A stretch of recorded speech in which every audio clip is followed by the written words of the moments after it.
Псалтырь Давида, Псалом 126, Песнь восхождения, Соломона. Если Господь не созиждет дома, напрасно трудятся строящие его. Если Господь не охранит города, напрасно бодрствует страж. Напрасно вы рано встаете, поздно просиживаете.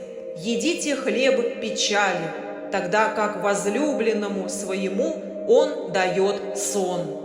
Вот наследие от Господа, дети, награда от Него плод чрева. Что стрелы в руке сильного, то сыновья молодые. Блажен человек, который наполнил ими колчан свой.